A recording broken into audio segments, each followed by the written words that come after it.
being rich can make you take someone else's child without permission? Leave the child alone! The baby is not supposed to be alone. But when Sharon Blackwood walks past the neonatal unit, she hears a scream that doesn't belong to a machine and finds a newborn abandoned behind glass, no mother in sight. By sunrise, the hospital files it as a mistake. By nightfall, the most powerful Black woman in the city makes a decision that will destroy her reputation if anyone ever finds out. She takes the child. For 8 years, she raises him in silence, while surviving a board betrayal that nearly erases her empire, while rebuilding power the world swore she didn't deserve. Then one afternoon, a woman storms into her office and says 5 words that freeze everything. "I want my son back." From that moment, nothing is private. The courts circle. The media sharpens its knives.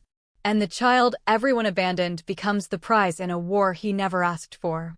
If you're still watching right now, don't leave, because the next decision this woman makes will decide whether love is stronger than blood, or whether power means nothing when motherhood goes on trial. And before this story ends, someone who walked away once is about to lose everything forever. 8 years before the accusation, Sharon was at the hospital. The first scream does not come from the baby. It comes from the nurse.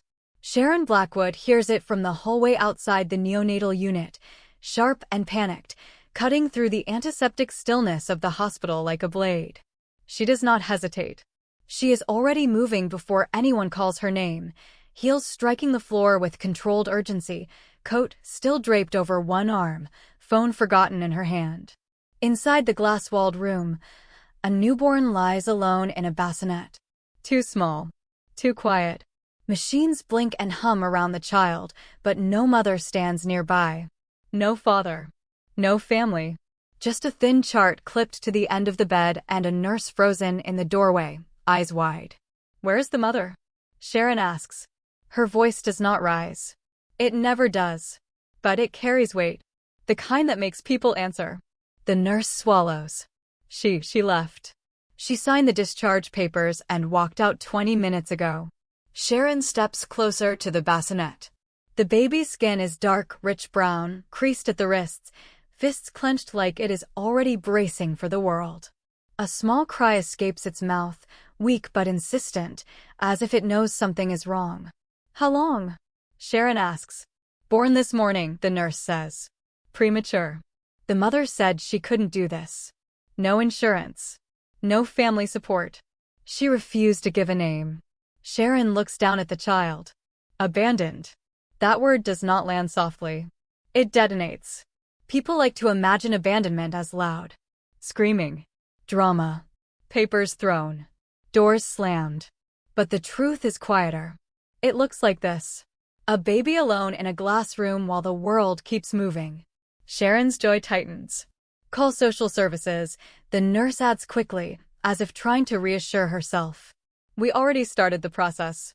Sharon does not respond. Her gaze remains fixed on the child, on the way its chest rises too fast, on the tremble in its tiny chin. Something presses against her ribs, sharp and unfamiliar. She has negotiated billion-dollar mergers without blinking. She has stood in rooms where men twice her age tried to erase her with polite smiles and failed. She has survived betrayal, public humiliation, the boardroom ambush that almost stripped her of everything she built. But this is different. "Who authorized the discharge?" Sharon asks. The nurse hesitates. "Hospital administration." Legally, the mother had the right. Sharon nods once. "Get me the administrator on duty," she says. "And pause the transfer."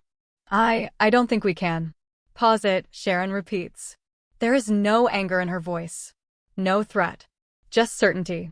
The nurse moves. Sharon reaches into the bassinet and places one finger against the baby's palm. The tiny hand curls instantly, gripping her skin with surprising strength. Her breath catches. She does not pull away. The baby's eyes flutter open. Dark. Focusless. Searching. Sharon swallows. "Okay," she murmurs, so quietly no one hears. "Okay." She stays. That is how it begins. Not with papers. Not with declarations. With a woman who refuses to walk away. 3 weeks later, the baby has a name. Isaiah. Sharon chooses it herself while sitting in the hospital chair at 3 in the morning, coat folded over her knees, phone buzzing nonstop with board updates she ignores. Isaiah sleeps against her chest, a warm weight she has learned to breathe around. She memorizes the rhythm of him, the way his fingers curl, the sound he makes before he cries, the way he calms when she hums, even though she does not realize she is humming. Social services calls it a temporary placement. Sharon does not correct them. Temporary stretches into months. The court paperwork comes later. Quietly. Carefully. Lawyers move around her like chess pieces. Background checks. Home inspections. Legal guardianship granted without ceremony. The media never finds out. The public never knows. Sharon Blackwood, the woman whose name moves markets, becomes a mother in silence. She builds Isaiah's world the way she builds companies. Thoughtfully. Ruthlessly. With no room for failure. Nannies are vetted like executives. Doctors are the best. Security is invisible but constant. Her penthouse is redesigned without announcing why. One room becomes softer. Warmer. Painted in neutral tones. No excess. No noise. Isaiah grows. So does the bond. He calls her mama before he learns to walk. The first time, it happens in the kitchen. Sharon stands barefoot on marble, reading an email about a hostile acquisition attempt. Isaiah toddles toward her, unsteady, clutching a wooden block. He trips. She moves before the block hits the floor. "Mama," he says, breathless and proud. The word lands like a seismic shift. Sharon closes her eyes. She does not correct him. Years pass. The world sees Sharon Blackwood as a fortress. She rebuilds her company after the board betrayal that once tried to erase her. She exposes the quiet corruption that forced her out, dismantles it piece by piece, and returns stronger, untouchable. The media calls it legendary. Analysts call it unprecedented. No one calls it what it is. Survival. Isaiah knows none of this. To him, she is the woman who reads to him every night no matter how late the meeting ends. The woman who shows up to school events without cameras. The woman who kneels to tie his shoes herself even when assistants wait nearby pretending not to see. He does not know blood. He knows presence. When he is 8, someone asks him at school why his mother looks different from other moms. He comes home furious. "They said you're not my real mom," he blurts out, backpack hitting the floor. Sharon stills. She sets her phone down slowly. "And what did you say?"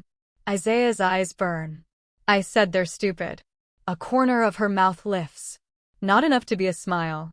"What do you think?" she asks. He doesn't hesitate. "You're my mom." That night, Sharon stands outside his door long after he sleeps, listening to his breathing, the echo of something fragile settling into place. She knows the truth will come someday. She just doesn't know how violently. It happens on a Tuesday. It always does. Sharon exits a charity board meeting downtown when her head of security steps closer than usual. His voice is low. Controlled. "There's a woman downstairs asking for you." Sharon keeps walking. "Appointments go through my office." "She says her name is Lena Hart," he continues. "And she says she gave birth to your son." The world tilts. Sharon stops. For the first time in years, she feels it. That old sensation. The one she felt the day the board outed her. The moment before everything burned. "What did you say?" Sharon asks. "That you don't have a son." The silence stretches. "And?" Sharon says. "She's crying," he admits. "And she's loud." Sharon exhales slowly. "Bring her up," she says. Lena Hart looks nothing like the woman Sharon imagined. She is thinner. Older than she should be. Her clothes are clean but worn, eyes sharp with desperation sharpened into something close to entitlement. She grips a folded piece of paper in her hand like a weapon. "That's him," Lena says the moment she steps into the office. "That's my baby." Isaiah's photo sits framed on Sharon's desk. 8 years old. Smiling. Safe. "You left," Sharon says. "I had no choice," Lena snaps. "I was young. I was broke. I was alone." "So was he," Sharon replies. Lena flinches. You don't get to buy Motherhood, Lena says. He's mine. I carried him. Sharon stands. The room tightens. You abandoned him, she says. You signed away your rights. I didn't know he'd be raised by a billionaire, Lena spits. I didn't know he'd be worth something. There it is. The reason. Sharon feels something cold settle behind her eyes. You will not see him, she says. Lena laughs, high and cracked. You don't get to decide that. The lawyers call the next morning. By noon, a petition is filed. By evening, the first headline leaks. Black billionaire faces custody battle over adopted son. Sharon watches Isaiah from the doorway that night as he sleeps, unaware, curled around his pillow like the world has never betrayed him. She already knows this will not stay quiet. And somewhere deep inside, a question begins to form, one she never had to ask before. What happens when love is put on trial? The answer is coming. And it will not be gentle. If you're still here at this point, don't blink. Because the woman who walked away 8 years ago is about to learn what Sharon Blackwood does to anyone who tries to take what's hers. The first thing Sharon does is not panic. That comes later. What she does first is isolate. By morning, Isaiah is kept home from school under the pretense of a family day. His phone is taken gently, without explanation. His teachers are contacted. Security doubles. The gate at the penthouse garage is reinforced. Every staff member signs a fresh confidentiality agreement before noon. Isaiah senses something anyway. Children always do. Why am I not going to school? He asks, sitting at the kitchen island while Sharon pours his cereal herself. She keeps her voice steady. Because I want breakfast with you today. He studies her face. He has learned to read it. Learned the micro-pauses, the moments where she chooses words like chess pieces. You look like when the news talks about you, he says. Sharon stills. And what do they say about me? That you don't lose.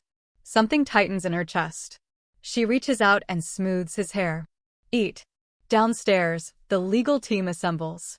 They do not underestimate Lena Hart. They don't overestimate her either. The problem is not Lena. It is the optics. It is the narrative. It is the simple cruelty of biology weaponized by a woman with nothing left to lose. She has no legal standing, one attorney says confidently. She relinquished parental rights. But courts love birth mothers, another counters. Especially when money is involved.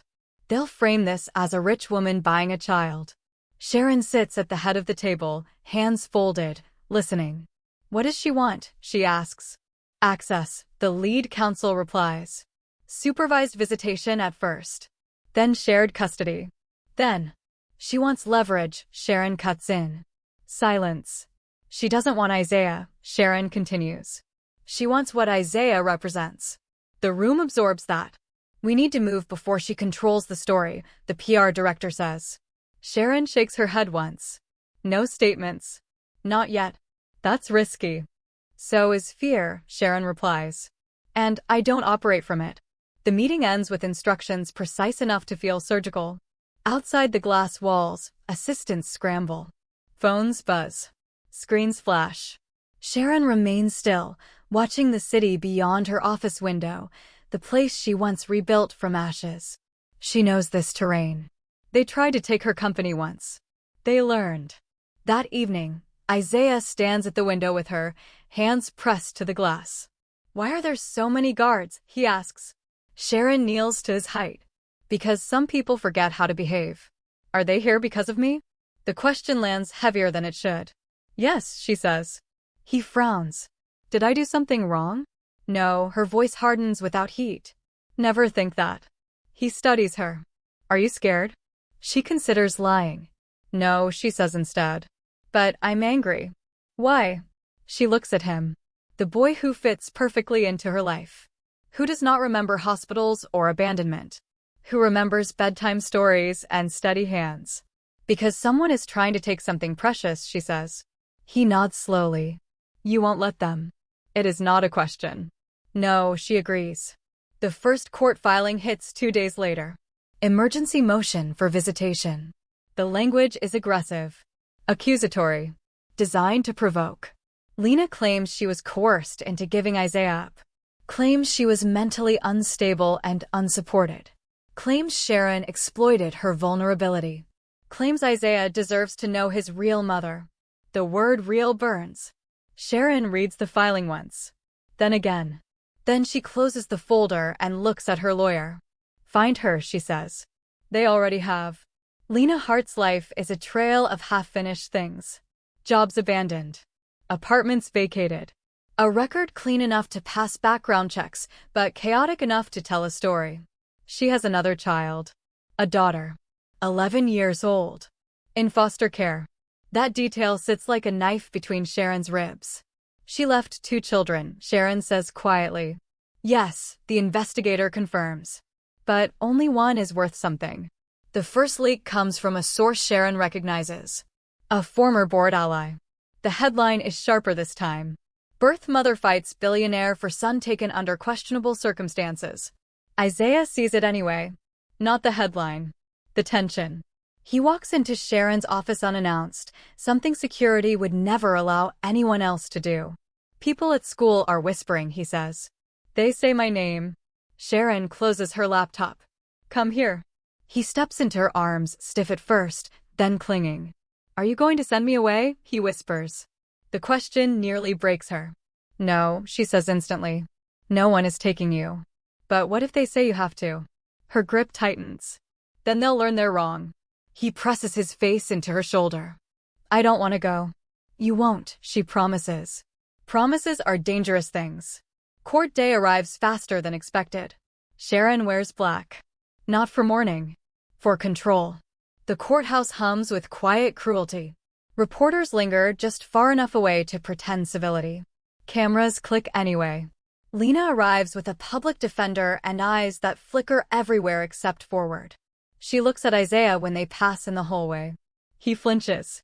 Sharon feels it. The judge is older. Measured. Unimpressed by money, but deeply impressed by bloodlines. Lena's lawyer speaks first. She deserves a chance, he says. No matter her past. Sharon's lawyer counters with evidence. Records. Timelines. 8 years of stability. Education. Medical care. Love documented in receipts and routines. Then Lena speaks. She cries. She speaks about regret. About fear. About youth. About how she wakes up every night thinking about the baby she lost. I'm his mother, she says, voice breaking. I carried him. Isaiah turns toward Sharon. She does not look at him. She cannot. The judge orders a recess. Outside, the cameras swarm. Sharon says nothing. She does not need to. That night, Isaiah refuses to sleep. He sits on the edge of his bed, fists clenched. She looked at me like I belong to her, he says. You don't, Sharon replies. She said she's my mother. Sharon exhales slowly. There are people who give birth, she says. And there are people who stay. Which one is real? Sharon cups his face gently. You decide. He nods, eyes wet. Then I choose you. The words settle like a vow. But choices have consequences. The judge orders a psychological evaluation. Of Isaiah. Sharon feels rage then. Pure. Unfiltered. They are dissecting her child. She agrees anyway. Because refusal looks like guilt. The evaluation room is painted soft blue. Toys scattered like traps. Isaiah answers questions carefully. He is bright. Thoughtful. Too aware. Do you love your mom? The therapist asks. Yes. Do you know she's not your birth mother? Yes. Does that bother you? No. Why not? Isaiah shrugs. She chose me. The therapist pauses. That pause is everything. That evening, Sharon receives a call. Not from her lawyer. From Lena. You think you've won, Lena says. But blood always wins. You already lost, Sharon replies.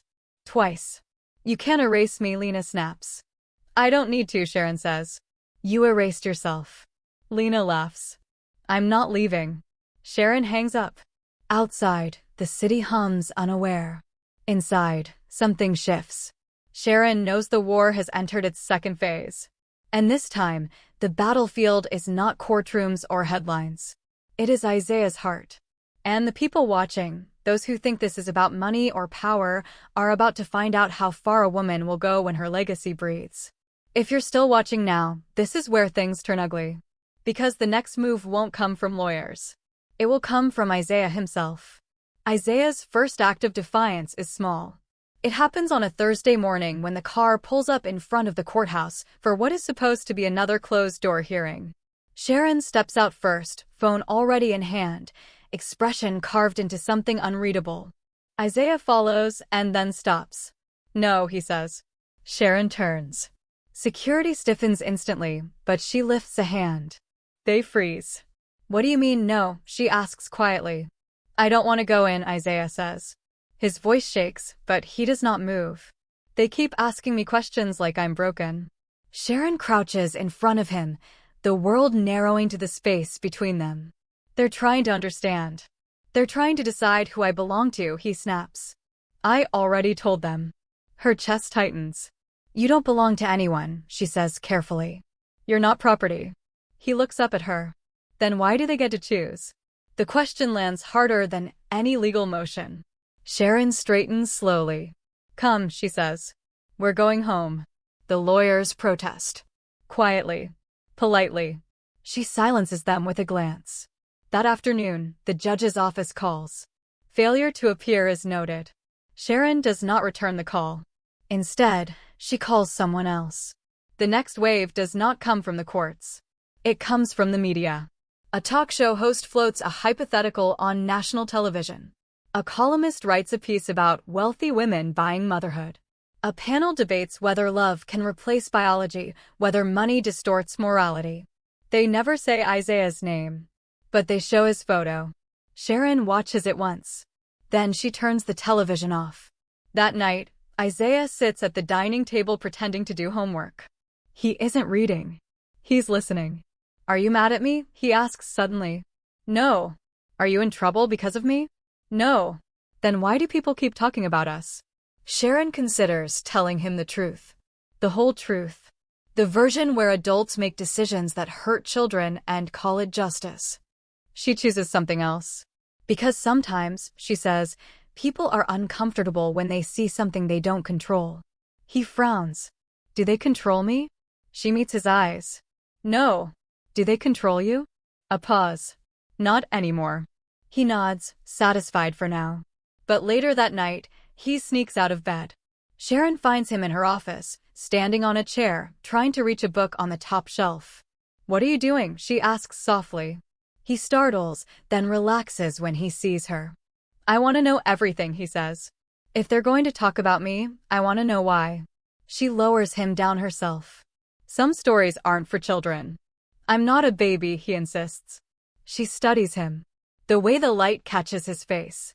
The seriousness that has crept in too early. "Okay," she says finally. "Then listen."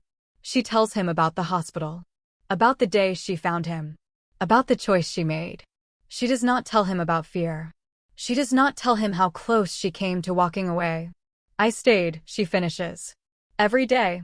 He is quiet for a long time. Then he says she didn't. "No." Does that make her bad? Sharon hesitates. "No," she says slowly. "It makes her human." But being human doesn't erase consequences. He nods. "Can I tell the judge something?" he asks. Her heart stutters. "What do you want to tell him?" "That I don't want to be tested anymore. I want to be heard." The next court date is chaos. Isaiah insists on speaking. The judge hesitates. The lawyers argue. The cameras wait outside like vultures. Finally, the judge agrees. Isaiah stands alone at the witness table. Too small. Too brave. "I know who she is," he says, pointing toward Lena. "She's the woman who had me." Lena's eyes shine with tears. "And I know who she is," Isaiah continues, turning toward Sharon. "She's my mother." The room stills. "She didn't have to keep me," he says. "But she did.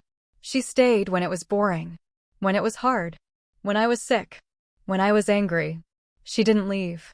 He swallows. "I don't want to go with someone who left and came back because I'm important now." A murmur ripples through the courtroom. The judge bangs the gavel. Outside, the clip goes viral within minutes. A child choosing love over blood is a dangerous thing for a narrative built on biology. The backlash is instant. Some praise Sharon. Others accuse her of manipulation. A think piece questions whether a child can truly choose under billionaire influence. Sharon reads none of it. She watches Isaiah instead, the way his shoulders finally drop when they get home, the way he sleeps that night without waking. But the war is not over. Lena does not retreat. She escalates. The next filing alleges emotional coercion. Then comes the bomb. A sealed document leaks. Sharon's name appears next to a quiet settlement from years ago, money paid to silence a former board member during the collapse of her company. The implication is clear. If she can buy silence, she can buy a child. The headline is merciless. Billionaire motherhood built on money and manipulation? Isaiah hears it from a classmate. Is your mom going to jail? The boy asks, not unkindly. Isaiah shoves him. The school calls. Sharon arrives before the principal finishes dialing. She takes Isaiah home herself. That evening, he explodes. You said they don't control us, he yells. But they keep hurting us. Sharon kneels in front of him.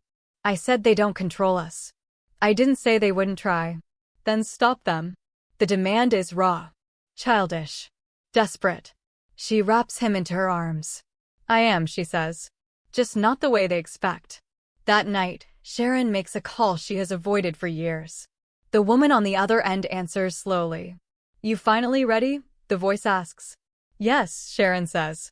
The next morning, Sharon Blackwood holds a press conference. Not to defend herself. To dismantle them. She releases everything. The board betrayal. The coercion. The attempted coup. The documents that prove her silence was bought not to hide guilt, but to protect whistleblowers while she rebuilt from the shadows. She names names. She does not raise her voice. She does not mention Isaiah. But the message is clear.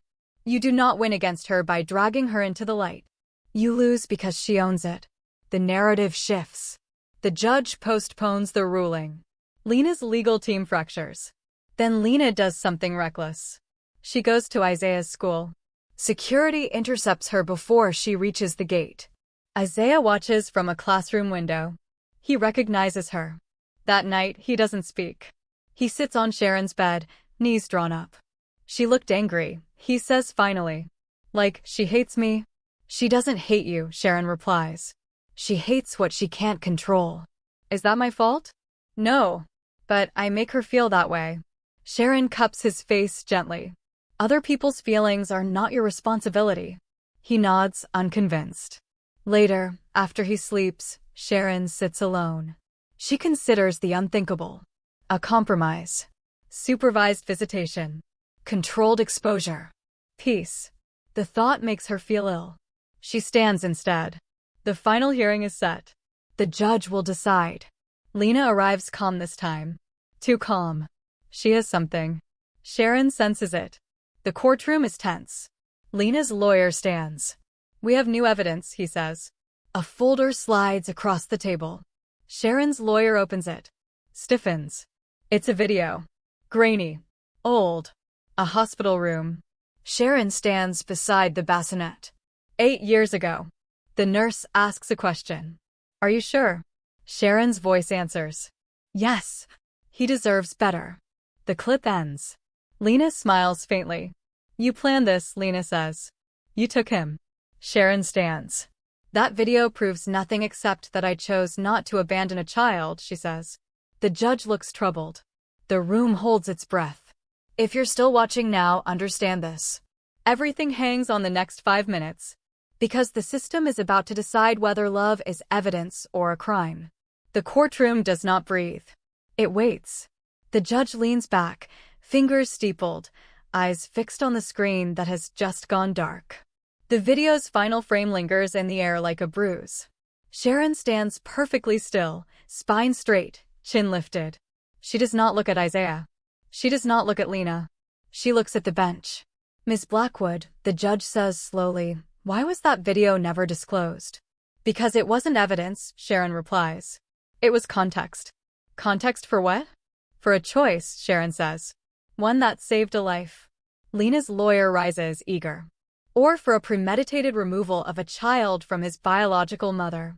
The word premeditated slithers across the room. Sharon's lawyer stands. Objection. Sustained, the judge says. But the concern stands. The judge turns back to Sharon. Did you influence the mother's decision to relinquish the child? No. Did you offer compensation? No. Did you intend to keep the child permanently? Sharon pauses. The pause is honest. I intended to keep him alive, she says. Everything else followed. The judge exhales. Miss Hart, he says, turning to Lena. Why now? Lena stiffens. Because I'm ready. The judge's eyebrow lifts. After 8 years? I wasn't capable then, Lena insists. I am now. And your daughter? The judge asks calmly. The one currently in foster care. Lena flinches. That's different. Explain. She's not like him. The silence that follows is unforgiving. Sharon closes her eyes for half a second. The judge nods slowly. Court is adjourned until tomorrow morning. The gavel falls. No decision. No relief. Outside, the cameras pounce. Sharon does not stop walking. Isaiah grips her hand, knuckles white. Are they taking me? No, Sharon says. Are you sure? She looks down at him. I have never been more sure of anything in my life. That night, Isaiah packs a bag. Sharon finds him folding his clothes with meticulous care, jaw set. What are you doing? She asks. Getting ready, he says without looking up. For what? In case they make me leave. Her heart stutters. They won't, she says. But if they do, he continues, voice shaking, I don't want to forget anything. Sharon crosses the room in 2 strides and pulls him into her arms. You are not leaving, she says, fierce now. Not today. Not ever. What if the judge says? Then the judge will be wrong. He clings to her. Promise? She hesitates. Then she does something she has never done before. She kneels and presses her forehead to his. I promise to fight, she says. No matter what. That night, she does not sleep. She sits in her office as dawn creeps across the city, documents spread before her. Not legal filings. Personal ones. Isaiah's school drawings. Medical records. Photos from birthdays and quiet Sundays. Evidence of a life built slowly, intentionally. Her phone buzzes. An unknown number. She answers. You should settle, a man's voice says. This doesn't end well for women like you. She smiles faintly. It already ended once. I won. You're not invincible. No, she agrees. I'm inevitable. She hangs up. The final hearing begins at 9. The courtroom is full. The judge allows one final statement from each side. Lena stands first. She cries again. Louder this time. She talks about regret and redemption and second chances. She talks about the bond between a mother and child, about blood calling to blood. Then Sharon stands. She does not cry. She does not raise her voice. She does not ask for sympathy. Your Honor, she says, this case is not about me. It's not about Ms. Hart. It's not even about biology. She gestures gently toward Isaiah. It's about continuity. The judge watches her closely. Children don't need perfection, Sharon continues. They need consistency. They need someone who stays when staying costs something. She looks at Lena. You left when it was hardest. She looks back at the judge. I stayed when there was nothing to gain. A murmur ripples through the room. I am not asking the court to reward me, Sharon says. I am asking the court not to punish a child for being loved. The judge nods slowly. Isaiah, he says, come here. Isaiah steps forward. Do you understand what's happening? The judge asks gently. Yes. Do you understand that this decision will affect your life? Yes. The judge leans forward. Who do you want to live with? Isaiah doesn't look at Lena. He doesn't hesitate. My mom, he says, pointing to Sharon. Lena cries out. He's confused. The judge raises a hand. He's clear. The room holds its breath. I have heard enough, the judge says. Custody remains with Ms. Blackwood. Petition denied. The gavel strikes. Once. Twice. Done. Isaiah exhales like he's been underwater. Sharon closes her eyes. Lena screams. Security moves in. Outside, the world explodes. Sharon kneels and pulls Isaiah into her arms as cameras flash around them. You stayed, he whispers. I told you, she says. I don't leave. The fallout is swift. Lena disappears from the headlines within days. The story turns. Commentators pivot. Some apologize. Most pretend they always knew how it would end. Sharon doesn't care. She takes Isaiah away. They leave the city for a while. A quiet estate. No cameras. No courts. Just mornings that begin without fear. Weeks pass. One evening, Isaiah brings her a folded piece of paper. "What's this?" she asks. "My name," he says. "I want to change it." Her breath catches. "To what?" "To yours." She swallows. "You don't have to." "I want to," he says. "I want people to know I belong with you." She nods, eyes burning. "Then we'll do it properly." The paperwork is filed. The name becomes official. Isaiah Blackwood. The world accepts it quietly this time. Years later, the question comes again. This time, from Isaiah himself. They sit on the balcony at sunset, the city glowing beneath them. "Do you ever wish you had your own kid?" he asks. Sharon considers the question. "I do," she says. "And I did." He smiles. "People are going to keep talking," he says. She smiles back. "Let them." He leans into her side, taller now, stronger. Still hers. "You know," he says, "if they ever try this again." She raises an eyebrow. "Yes, I'll fight too." She laughs softly. "I know.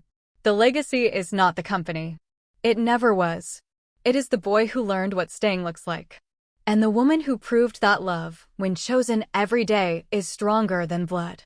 If you stayed until this moment, remember this. Power fades, money moves, systems fail. But the woman who refuses to walk away? She always wins.